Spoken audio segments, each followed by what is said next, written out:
and welcome to another one of our latest and exciting episodes of Career TV, brought to you by the SACAA, keeping you safe in the sky as always. My name is Lerato Molokoane, and I will be your head marshal for today's episode. Before we get started, if you're not yet subscribed to the SACAA YouTube channel, what are you waiting for?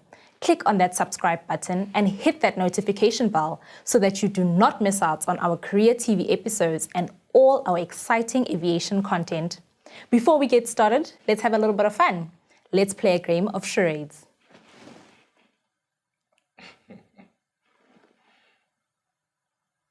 Yes, you absolutely guessed it correctly. We are talking all things aircraft marshalling today. Fact is, both landing and taking off an aircraft cannot be achieved without the assistance of our aircraft marshalers. So guys, sit back, relax, take notes as we are getting marshaled into a better understanding of what aircraft marshalling is, the importance it has in aviation, the requirements you need to become an aircraft marshaller, available financial assistance for you, and what to study, and much, much more. Now, let's get into it. Let's meet our lovely guest who will take us through everything that will leave me and you marshalling all our aircrafts. Let's meet them now. Vincent, thank you so much for joining us today and gracing us with your presence. I would just like you just to please introduce yourself to our audience today and tell us what space you take up in the aviation industry. Thank you, Lerato. Thanks for having us. So my name is Vincent Tshabalala. I've been into the industry for over 10 years right now. So part of what I'm doing right now in the general aviation space, it's marshalling. So I'm quite excited with today's topic. Thank you so much, and we are also very excited to have you. So let's get straight into it. What is aircraft marshalling? Interesting. So aircraft marshalling, it's that communication between cockpit crew and ground personnel, which involves also hand signaling or radio communication. Okay, great stuff. So I got it correctly in the beginning when I aircrafts. Okay, great stuff. Thank you so much. So just to get a bit into depth of what an aircraft marshal is, what is it that you guys do on a daily basis? So an aircraft marshaller is that person on the ground that makes sure that they get the brief for the day and make sure that they are familiarized with all the aircrafts that will be coming in that space. Example, Fireblade, where I come from. On daily basis, we have our team talks. Then we know which aircrafts we'll be dealing with for the day or for that shift, for that matter. Okay, thank you so much. And just to take us into the daily of an aircraft marshaller, I know there is community. I mean, it's not just you guys who marshal the aircrafts. Just take us through on a daily what communication is required and what do you guys actually do? Okay, on daily basis, we will start with our inspections. Make sure, because come on, there's no one who wants to operate at a very unsafe space. Make sure that the area it is inspected, make sure that there aren't any hazards or any obstructions. You must remember we're dealing with the most expensive machines. So whenever you're accepting an aircraft, the space needs to be 100% safe. No obstructions, no hazards. Inspections are made as per regulatory requirements. Then you are ready to say, we welcome an aircraft in our space. Thank you so much. And just take me through the landing and the taking off of an aircraft and what the air marshaller's responsibility is in that moment. Okay, so we're not working in silos. It's quite a group of us. We are a link, you know. So for me to be able to execute my duties, I will need the ATC. For me to execute my duties, I will need also other marshallers. Because depending on the size of the aircraft, depending on the type of an aircraft.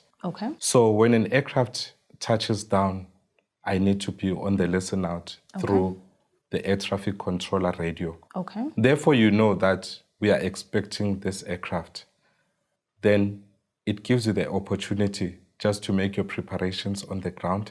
Going back to what we were saying about safety, preparing, making sure that the space that will be parking this aircraft, it's very safe and you are happy. Correct. So that when you're not happy, you can just make an alert immediately that, you know what, I need to take care of this before. Okay. Yeah. So just going back to basically all the links that are in between. I heard you mentioning ATC, which to our viewers, that is air traffic controller. Yes. I heard you mentioning that. So with the air traffic controller that's involved, with the pilot that's involved, with the air marshaller that's involved, that is entire link, Yes. I'm assuming, that Yes. happens in order to land the aircraft safely and also ensure that it takes off safely as Yes, well. yes. So in often time, you know, for someone who is outside the industry, Yes. will think an accident can only take place on air. Yes. You know? Yes. So often we don't think that even on the ground.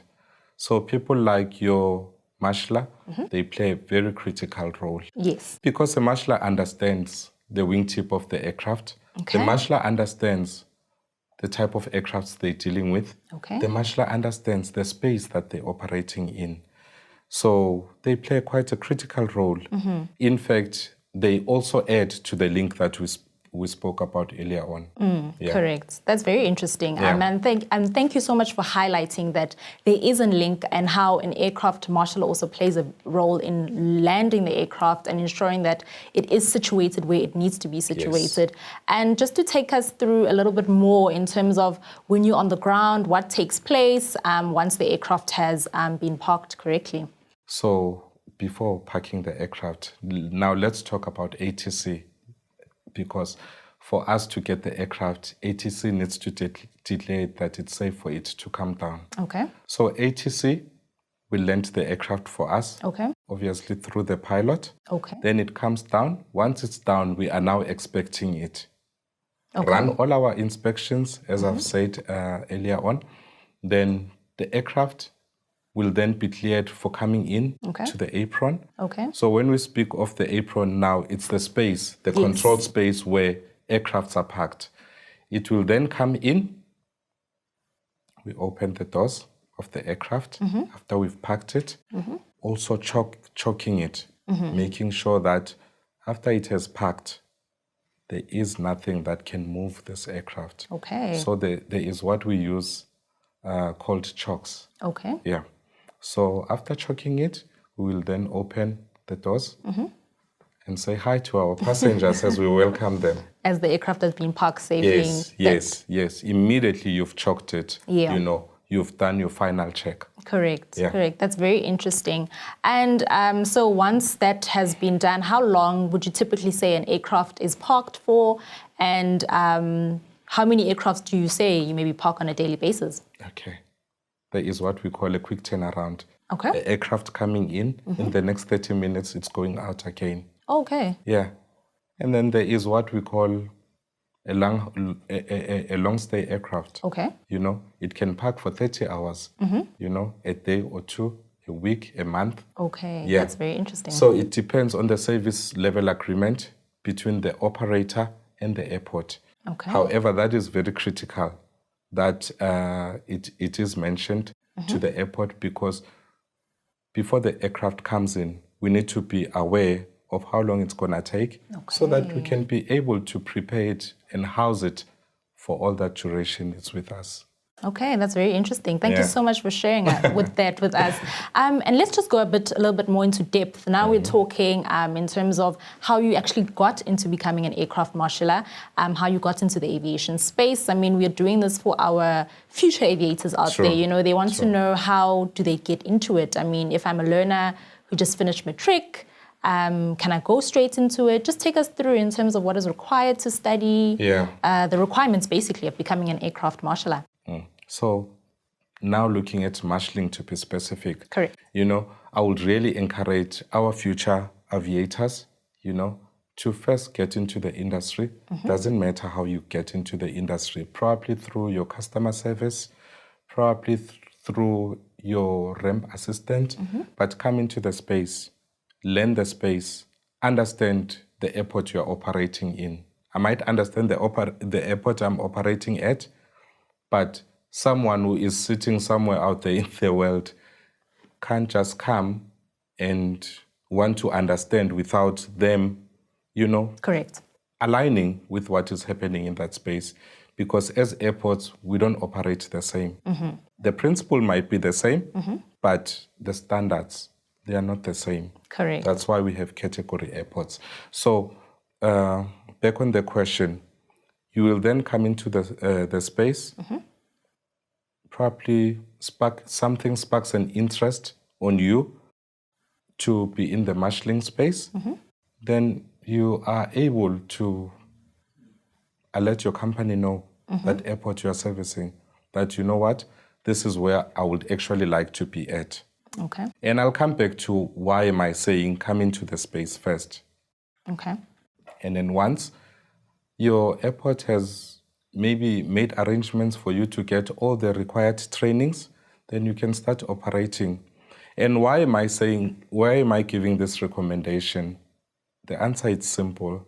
When you are outside as a learner, as a future aviator, you know, you are not aware of something like marshalling. Yes. You know. Yes. And for you to be aware of marshalling, come into the space. Correct. For you to be able to understand what a marshaller does, please come into the space. Correct. I got you. Yeah. And just to stop you there, just for us to go back to basically once I have established that I want to be an aircraft marshaller, for example, basically what is the training that goes into it? What is the course that I go into? How long does it take for me to be an aircraft marshaller? Yeah, good question. So it's divided into two parts. Okay. There's the theory part of it. Okay. And then there's the practical part of it. So the theory part of it, it's where you go into a classroom, you sit there, they take you through the facilitators of the hand signals and all the information that you need to know in marshalling. And then there's the practical part of it, where it involves your fitness training, you know, because physically you need to be fit.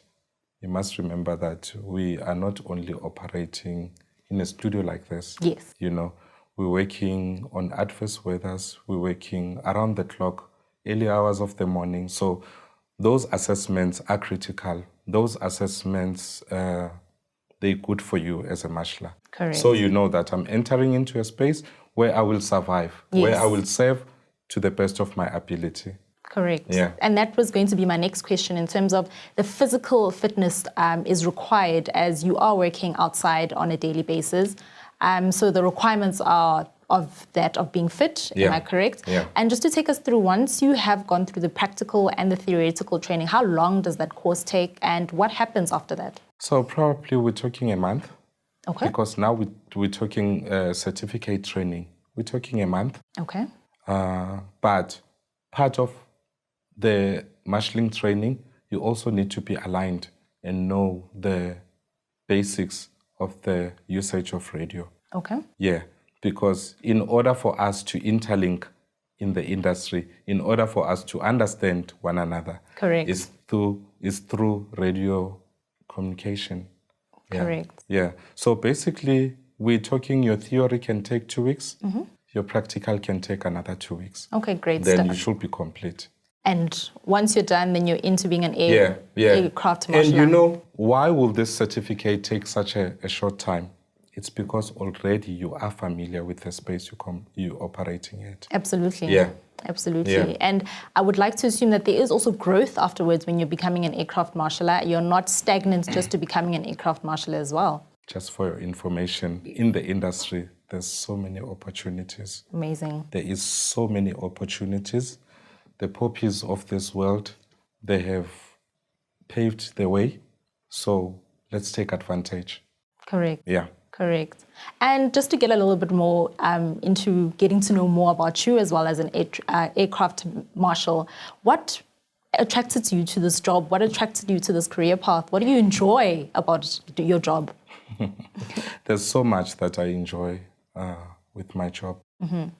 Firstly, you know, as a child back then at home, I used to look at aircrafts and I didn't know that they're quite unique. Yeah. They're quite different. So being into marshalling, remember, you are in contact physically with that aircraft. Yes. So you get to understand that, oh, this is this type, this is this type. Oh, this one differs from the other one like this. So that is quite interesting, you know. It's not like my colleague who is sitting in the maintenance side, who is qualified to look specifically into one aircraft, because they have qualified in maintaining it. But when it comes to marshalling, it's quite very versatile, You get exposure into a citation, you get exposure into a Boeing, you get exposure into an Airbus. So you just play around like that. Correct. Understand them, because they might look the same. They're not the same. Yes. Yeah. That's very interesting. I mean, it's so great to be in an industry where you're able to get exposure to different types of aircrafts. Sure. I mean, you see them in the air all the time and you never know. So that's very interesting that as a aircraft marshaller, you get exposed to that and you're able to basically see the difference between the two.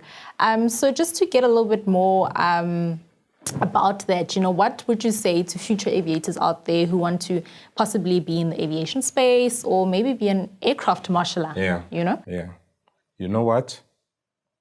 You are enough. In fact, you are more than enough. So do not succumb to anyone. We can come to you and tell you that, no, you might not be good at this. So please, come join us, future aviators, and come, let's spread the wings together. Thank you so much for sharing those words. I mean, it's aviation is not an industry that everybody's exposed to. So it's amazing that we have aircraft marshallers like you that we can interview and we can expose this career to people and say, listen, there are so many opportunities out there in aviation, and I'm so glad that you have joined us today. And thank you so much for actually sharing the information with us. And I hope our aviators out there are inspired and more will come into the aviation space. Thanks, Lerato. It's quite a very vital space.